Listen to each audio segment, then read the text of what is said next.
Na hora do nosso encontro de família com a minha querida Lucinda Pinto. Boa noite, Lucinda, tudo bem? Tudo bem, boa noite, Thaís, boa noite a todos. Que bom, Lucinda, bem-vinda. Lucinda, vamos trocar um pouco de assunto. Ontem tratamos bastante de tarifa aqui, acabei de citar você, que você trouxe aqui os impactos esperados, mas a gente precisa retomar um tema que está chamando a atenção lá fora e que está trazendo impactos para o Brasil, que é a volta do preço do petróleo. Quando o preço do petróleo sobe muito, como aconteceu, há dois fenômenos, né? A Petrobras, as empresas de petróleo, na verdade, ganham muito dinheiro e a inflação sobe. Quando o preço cai muito, a inflação, pelo menos, para de subir, mas as empresas vão mal. Qual o impacto para a nossa Petrobras? Olha, Thaís, é muito interessante a gente observar que esse conflito todo, assim, causou muita surpresa quando ele veio e quando ele foi embora, né? No fim das contas, o efeito sobre o petróleo. Primeiro que o mercado acreditava que o conflito duraria ali poucas semanas e que o petróleo logo voltaria ao normal. Não foi o que aconteceu. O problema todo se estendeu. Obviamente, o conflito ele não está totalmente resolvido, mas a gente está falando aqui do efeito econômico puramente, né? O efeito do petróleo. E a gente viu o petróleo chegar lá a $120, demorar muito mais para cair. Quando finalmente a gente estava ali na situação de bastante incerteza em relação ao comportamento do petróleo, foi o contrário. Os cenários todos eram de que o petróleo permaneceria pressionado por mais tempo, porque demoraria muito para que as coisas voltassem ao normal. No entanto, as coisas nem totalmente estão resolvidas e a gente viu o petróleo despencar muito mais rápido do que todo mundo imaginava. E a gente está vendo aí, então, o preço do petróleo perto dos $70.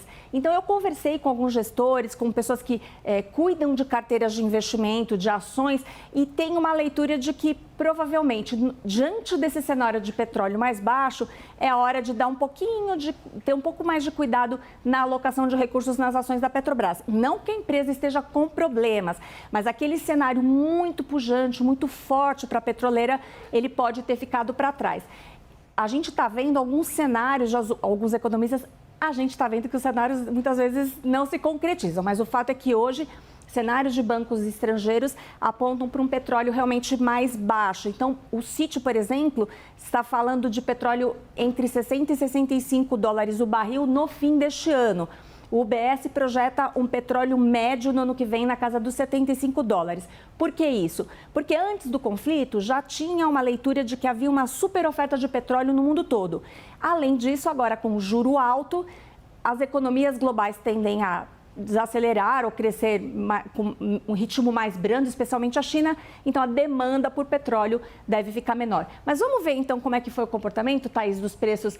É muito interessante a gente ver aqui a evolução do preço do petróleo. Aqui o desenho, então chegamos lá na máxima por causa do conflito e agora a gente está aqui na linha dos $75, né? E na próxima tela a gente vai ver como a ação da Petrobras tem um comportamento colado. Muito parecido, colado mesmo. É muito impressionante, né?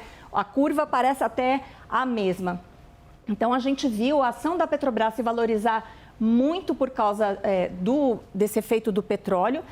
Muito interessante pensar que, na verdade, a política de preços da Petrobras, apesar de todo o vai e vem, não foi arranhada, porque, no fim das contas, o governo subsidiou, né? Fez a subvenção e já está devolvendo esses recursos. A Petrobras manteve ali a sua política de preços e agora a ação está ali perto dos R$38 aqui.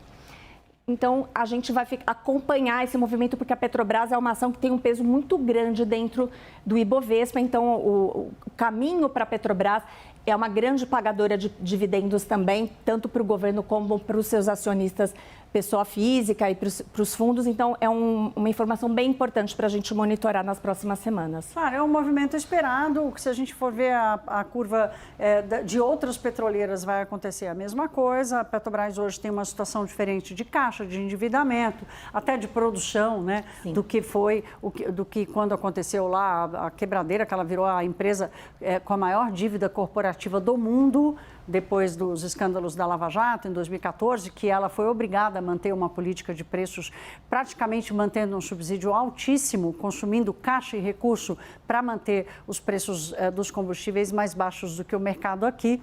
Essa possibilidade ela se esgotou ao longo dos anos, apesar da Petrobras ainda estar hoje com essa gestão apoiando muito o governo. Agora, você acabou de dizer que a Petrobras tem um peso importante sobre o índice do Ibovespa e aí, portanto, como estamos com a nossa bolsa? Hoje o petróleo subiu um pouco, então a Petrobras conseguiu acompanhar, mas a gente não teve a ajuda da Vale, que é outra gigante dentro do índice. A Vale também tem a mesma correlação que a Petrobras tem com o petróleo, obviamente a Vale tem com o minério de ferro. E o preço do minério de ferro também, em razão desse cenário de atividade mais fraca no mundo, especialmente na China, vem caindo, chegou hoje ao menor preço em 4 meses e a ação da Vale caiu mais de 2%. E por causa disso, acabou que Petrobras não conseguiu compensar esse movimento e o Ibovespa fechou no negativo em queda de 0,25% e o dólar subiu 0,42%, está ali em R$ 5,15.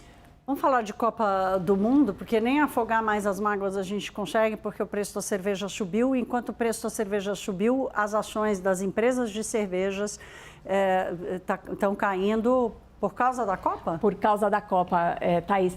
Na verdade, saiu um relatório do banco americano Morgan Stanley dizendo que 2 empresas vão sentir em cheio essa saída, tanto do Brasil quanto do México da Copa. Então, a Bembev, que é a dona da Ambev, e a Heineken, elas provavelmente vão ter uma receita menor agora no segundo trimestre, porque o torcedor não vai conseguir continuar, ou vai fazer menos churrasco. Acho que já bebeu bastante cerveja depois da derrota, né? E talvez agora deu um tempo, né? Com esse consumo. Os próximos jogos não vão beber. A gente não vai beber assistindo a França, o Marrocos, não dá, que a gente queira. É isso não, mesmo. Marrocos nem tá.